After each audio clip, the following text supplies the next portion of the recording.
Next up is Bingo Highway and Rail Canyon. They don't really change all that much for Team Dark. The same problems with Team Sonic's version of the levels are present here. I mean, there's a enemy in front of like blocks that you fall down, but it's not really that big of a deal. And like there's, I guess, tractor beams, like lightning stuff for you to dodge in the highways.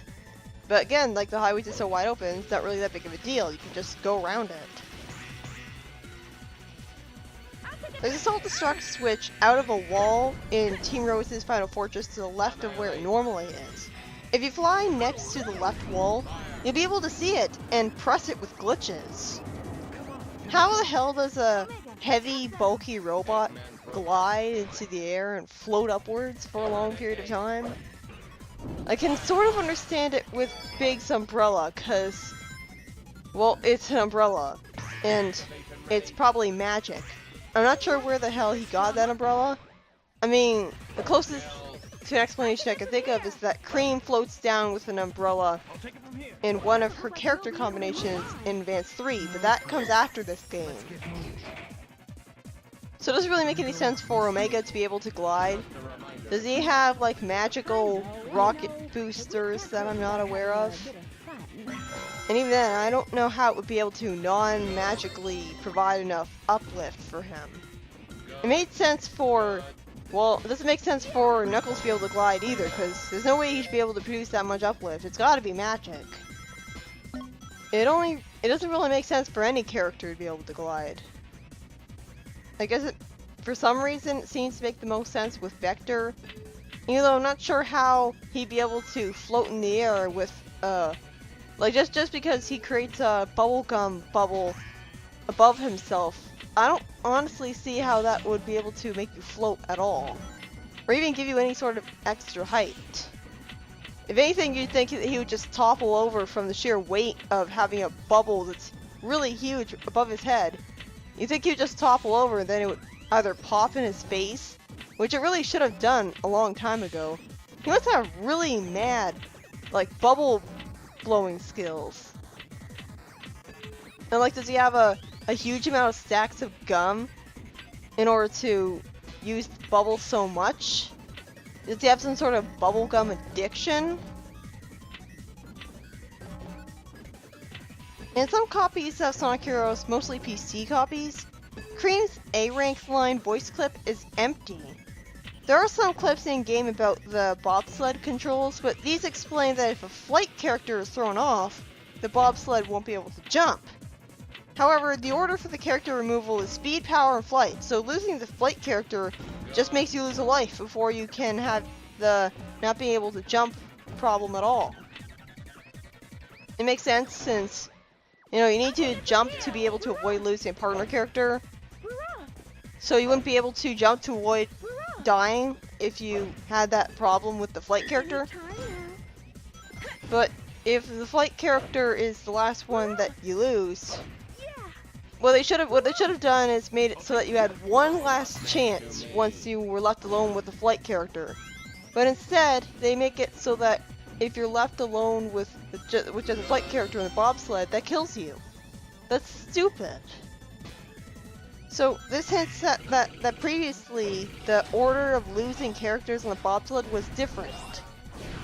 I'm not really sure how. I mean, well, the power character, I guess, returns it, which makes the least amount of sense. And the speed, that is such a cheaply placed enemy. Like, it's such a tiny enclosed space, so of course you're gonna run into it while you're trying to make yourself vulnerable by gliding. It's a good thing that the Chaos Control time freezing thing didn't stop the door from being able to open when I hit the switch. Usually the game doesn't grant you that mercy. And did you notice that when you freeze time with Chaos Control, it actually freezes the time limit as well? Does it? Like, I'm gonna have to pay attention to the time limit the next time. Cause that would be a nice effect, like how the time freezes in Canon's core. In Robot Storms, characters say that some cages open when you defeat all robots, and that you can use the item inside to get Eggman. Even though your goal isn't to do anything to Eggman himself, he just sort of sits there and watches you fight his robots. I mean, I guess you are getting to Eggman metaphorically by defeating his robots, but it'd make more sense to just say, defeat the robots. Not to mention, it doesn't make sense why there would be those icons, like Team Blast icons, in a robot storm area to begin with. I'm assuming that the origin of the Team Blast icons is magic. Just like with the ring energy that are all over the place that make you invincible until you get hit by them. Like, they're probably just magic, but I'm not sure. Like, Team Blast icons are not a natural part of the universe of Sonic, except in Sonic Heroes. So do they magically sense that 3 characters with a speed, power, and flying type are together? And so they just magically show up in order to give them a Team Blast? I guess so, because this is a fantasy universe after all. Which makes me wonder why people believe, and why Iizuka tries to say that there's a regular, boring human world and a Mobian world separate from each other, when obviously the human world must be pretty magical too, because Shadow was created in it. Shadow the Hedgehog. Not to mention the human world was attacked by Black Arms aliens. That's pretty magical if you ask me. Considering the stuff they could do, like draining energy, and like controlling Shadow through his blood. And like Shadow himself having Chaos Energy and like Gerald being able to get Chaos Emeralds. Why would the Master Emerald be in the human world? And like we saw the Master Emerald in Sonic 3 Knuckles, which presumably wasn't in the human world. Why would the Chaos Emerald and Master Emerald constantly be traveling between the human and the other world? It's just a really stupid concept that just introduces nothing but plot holes. It's just a stupid retroactive thing that doesn't make any sense when taking the past games into account. It's like straight levels of Kingdom Hearts bullshit. When fighting Metal Madness, the hint orb at the right makes Team Rose say that the boss will shoot fire if you grab his right arm. But you can't do anything close to grabbing in the final game, and the right arm is nothing special. This implies that they would have had, like, you being shot fire at with his right arm, and like being able to grab his right arm in the boss fight. Like, it would have been more interesting, a bit like Perfect Chaos, where it had a lot more planned for it than what happened in the final game, where you just race towards him, go through him. Again, this is a pretty tedious section, and it's teasing because the goal ring's right there. But you just have one more pinball section where the pinball flippers send you way too far to the left or right for your liking. Right. And you have to break through the squares, and there are enemies there too. In Mystic Mansion, if you touch the hint orb next to the trolley as Team Rose, if it's Amy's turn to talk, she won't actually say anything at all, because her voice clip was left empty. But for some reason, her subtitle still appears. I don't know if I showed that off. I think I might have actually... I don't know. Because I like to play the speed character as much as possible, but... Tell me, Doctor. Why do you think that Eggman's going to tell you anything? Well, won't tell you anything honestly. Shadow is made to be a complete idiot here. What memory? You have no past to remember. What? So Eggman, or at least Metal Sonic, was pretty smart there. But I don't see why he bothered messing with him. Why would he do that? Like, how does he have anything to gain from that? I mean, like, the whole point of Shadow doing all this is that he thinks for some reason that they capture Eggman, they'll be able to get him to give him the answers. But they're just... For one, how do they expect to be able to capture Eggman? It's not like they have any sort of magical rope stuff that will keep him still and be able to bring him to wherever they want. They don't even have handcuffs on them, so why do they think they'll be able to capture him? And two, why do they think that he'll ever be honest with them to begin with? They're going on this whole adventure based on some really stupid stupid and faulty assumptions. And I don't know why all the teams are just helping Sonic. I mean, I guess they assume that he's got it, that he's got it all under control. If they even know that he's on the adventure to begin with, but it's like all the teams have their own motivations, and occasionally the motivations can be pretty silly. This is a level that's, once again, it's pretty boring. It's just holding B, and even when you're holding B, you don't really move all that fast until you hit a dash pad. And like you can rail switch to hit the dash pad, but you might be too worried about the rail switching bugging out on you to do that. Like there's slightly more switch puzzling with Team Dark's version level, but not nearly as much as with Team Chaotix. So it's not a horrible level by any means. It's just kind of bland. You're not really doing much. There's plenty of really cool glitches in this game, and I'm not talking about like bad glitches. Like people like to complain that this game is too glitchy, even though I barely run into any glitches at all aside from the rail switching one. No, I want to talk about the glitches that are actually advantageous once you get to know them. First off is door skip. If you rocket excel towards the door and switch to flight, sometimes the flight character will force you through the door while trying to catch up to the other characters. The flight character just barely goes through the door and brings the other characters with them. For some doors, such as many of the doors in Mystic Mansion and one in Bingo Highway, only require a specific amount of speed and rolling at a specific spot in the door to clip through them. These door skips are much easier for not really being precise. And you'll notice that sometimes in this playthrough, I would rocket excel towards doors that were closed. And that's because I was trying desperately to do that glitch. Like, especially when they hit a switch on me and I had no idea where it was. Like with that one switch at the start of Team Rose's Mystic Mansion where I had no idea where the switch was because it was on top of a platform and the camera didn't show it to me. Like, there was a ring box on the bottom of that platform, and that made me think that there was nothing on that platform at all. There's also a glitch called laser skip. You can get past a set of lasers by rocket excelling and switching to flight. However, you take damage in the process, so the trick doesn't always work. Cause damage to the speed character while in a different formation. Fly or glide, switch to speed formation, and rocket excel into the corner where the lasers and wall intersect. You'll go right through the lasers. As Team Sonic and Dark, using fireball jump and power formation helps damage the speed character. When a teammate takes damage, they stay invincible longer than if they're the leader for some reason, which is why this works. So I'm guessing that's how people get into the VIP room that only SBO can get into in Casino Park. Because they managed to skip the lasers with damage frames and stuff. I don't know why they would program the partner characters to have longer invincibility frames. It doesn't really make any sense. I mean, why would they have invincibility frames at all? You're not playing as them. Speaking of skips, some loop-de-loops can actually be skipped. Although the methods for this vary depending on the loop, unfortunately. There's also a glitch called geometry abuse jumping.